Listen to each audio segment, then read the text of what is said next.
Nasution dengan NIM 240104008 dari program studi Hukum Pidana Islam Fakultas Syariah dan Hukum UIN Araniri Banda Aceh. Baik, pada kesempatan ini saya akan menjawab terkait soal UAS mata kuliah Fikih Munakahat dengan satu persatu, yaitu ada 6 soal, yang dimana pada soal yang pertama terkait syikok dan peran hakam, yang dimana pada soal pertama ada kasus yang membahas tentang Rizky Ardiansyah dan Wiska Salsabila sebagai tokoh, yang dimana pasangan suami istri yang sering bertengkar karena masalah komunikasi dan keluarga masing-masing selalu ikut campur terkait konflik yang makin buntu ini. Nah, kondisi seperti ini dalam fikih munakahat disebut sebagai syikok, yaitu perselisihan yang sudah berlarut-larut antara suami dan istri tidak bisa diselesaikan sendiri. Nah, pertanyaannya di sini, apakah Rizky bisa langsung menceraikan istrinya tanpa melalui pengangkatan hakam?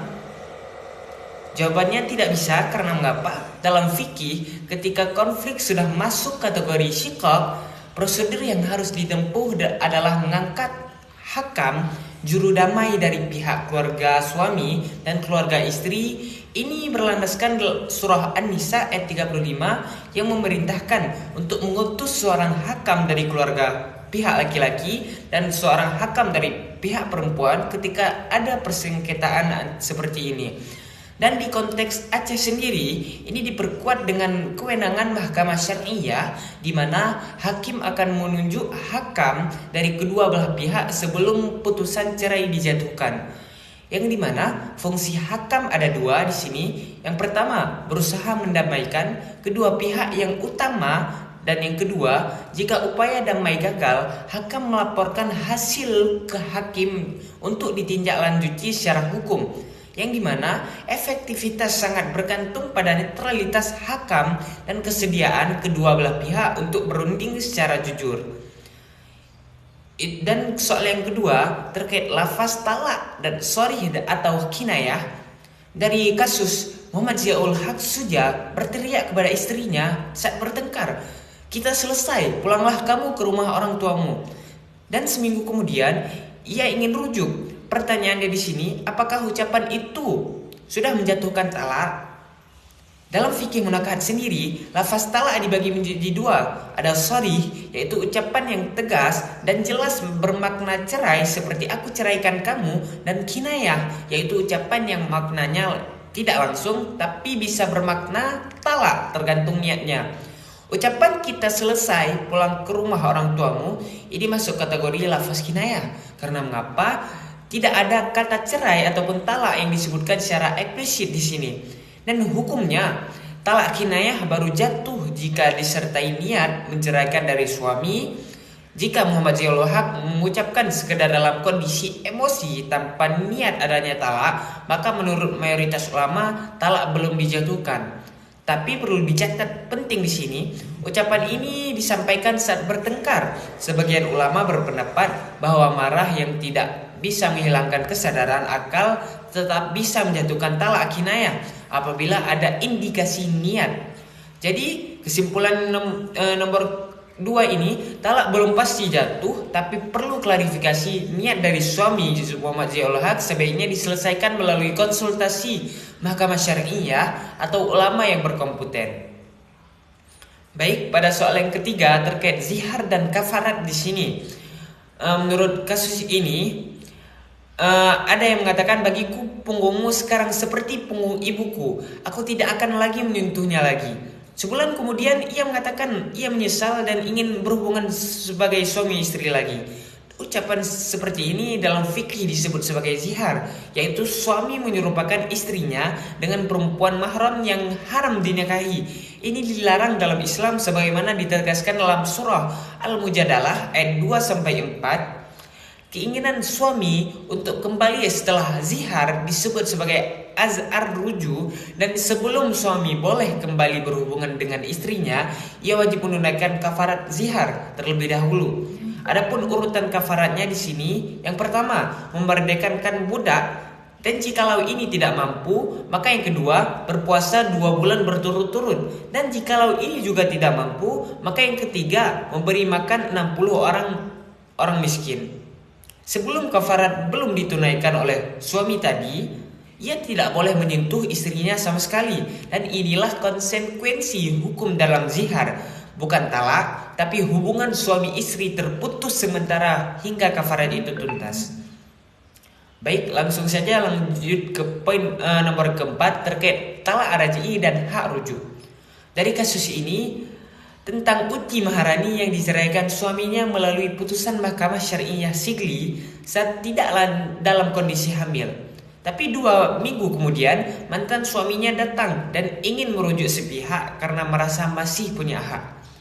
Yang pertama di sini kita tentukan dulu jenis talaknya. Karena tidak disebutkan talak 3 ataupun khulu, maka ini termasuk ke dalam talak raj'i, yaitu talak yang masih memberi hak kepada suami untuk rujuk setelah masa iddah tanpa perlu akad nikah baru.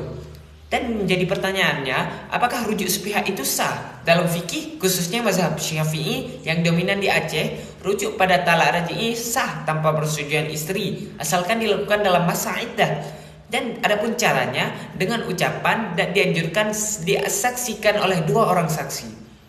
Adapun kewajiban mantan suami selama masa iddah di sini berlangsung, ia wajib memberikan nafkah iddah, menyediakan tempat tinggal yang layak dan tidak boleh mengusir Uti Maharani dari rumah tersebut selama masa iddah itu belum selesai.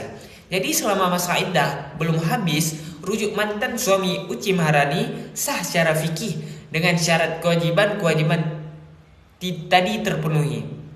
Baik, langsung saja lanjut ke poin nomor 5 terkait kasus yang dimana ini sangat relevan dengan kehidupan zaman sekarang. Seperti Rivaldi Novi adalah seorang spesialis dokter yang dimana suaminya meninggal. Menurut fikih munakahat, ia wajib menjalani masa iddah selama 4 bulan 10 hari dan tidak boleh keluar rumah kecuali untuk keperluan mendadak. Namun di sisi lain, rumah sakit sangat membutuhkan keahliannya untuk menyelamatkan pasien kritis. Dan ini adalah benturan nyata antara kewajiban ihdad dan keselamatan jiwa orang lain. Dalam perspektif maqasid syariah sendiri, menjaga jiwa ataupun hifz an-nas adalah salah satu dari 5 pokok wajib dilindungi. Menyelamatkan nyawa pasien kritis termasuk darurat syariah yang membolehkan pengecualian dari aturan yang bersifat umum, dan mayoritas ulama kontemporer berpendapat bahwa wanita yang sedang ihdad boleh keluar rumah untuk keperluan yang benar-benar mendesak, termasuk bekerja di bidang yang menyangkut keselamatan jiwa orang lain. Dan adapun batasannya tetap ada. Ia tidak boleh berhias berlebihan, tidak memakai wangi-wangian, dan tetap menjaga diri dari hal-hal yang dilarang selama masa iddah. Jadi, pada kasus ini, Rivaldi boleh tetap menjalankan tugasnya sebagai dokter dengan tetap menjaga nilai-nilai ihdad semaksimal mungkin. Karena fikih Islam tidak pernah mengabaikan sisi kemanusiaan, dan itulah makna humaniora yang dimaksud dalam soal ini menurut saya. Baik, langsung saja lanjut ke soal nomor 6 terkait haddanah dan pernikahan baru ibu.